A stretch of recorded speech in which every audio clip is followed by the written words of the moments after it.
All right, I really don't know what to say because this is kind of spontaneous, but I did want to share something about all these tragedies that have happened, and that's what they are. They're tragedies. Um, I think people need to take a deep breath, and I think they need to think about who they are. We're not tons of different races. The whole concept of race has to do uh, all the way back to the Tower of Babel because of sin. We're one race. We're the human race, and we need to treat each other with love.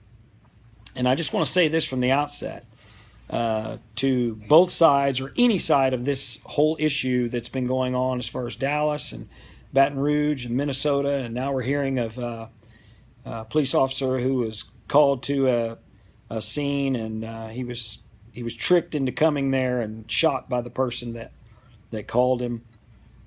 Anybody on any side of this needs to realize that there will never, ever be any peace until Jesus Christ is the one seated at the conference table.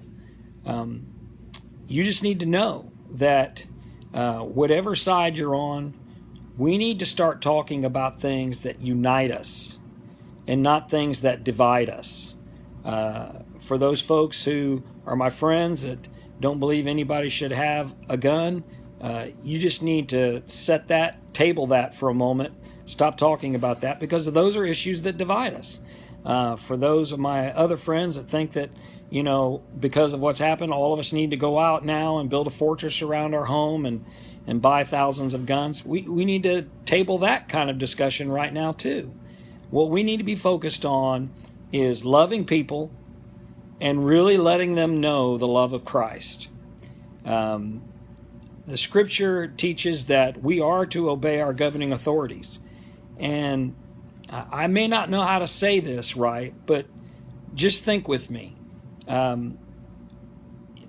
Police, some of us don't like the police. Well, that's wrong. God has placed the police as governing authorities over us. You can read Romans 13, and you can read many of scripture passages from Paul's epistles that tell us that if we're unjustly punished for doing good, it doesn't say we go out and kill people and we go out and riot and we do all these kind of things that really are nothing more than return hate for hate.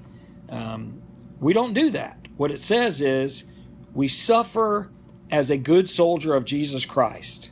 And when we do that, we will be blessed and God will take care of these situations. So if you feel like you're suffering for doing right, then you should count it all joy that you've been privileged to suffer for Jesus Christ.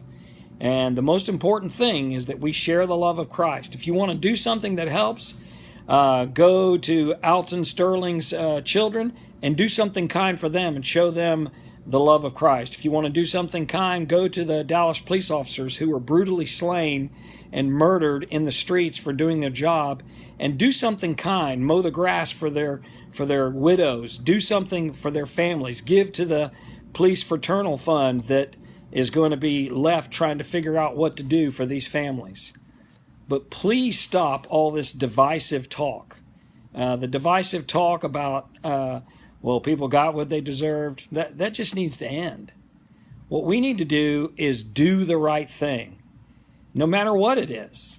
If we're confronted by people of authority, like a police officer, and we don't like what they have to say, then there are ways to go about fixing that. But you don't do it in the middle of when they're trying to arrest you or put you on the ground. If a police officer pulls me over and I don't like the fact that he pulled me over, I'm just going to do what he tells me to do. And so be it. Sad. But if he kills me, then I hope I die for honoring Jesus Christ.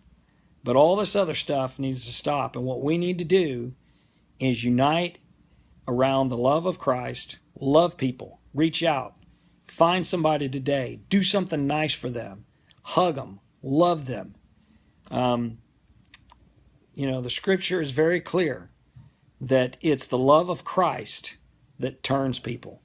And so let the police investigate in all these things that you may agree or disagree with, and let them handle it, and pray that God will rule and reign, because he is sovereign. He's in control. He will rule and reign. He's not going to let the people that commit crimes in any way, shape, or form go unpunished. Now, you may not see the end result in this life, but God will reign, and he will control the situation. Thank you.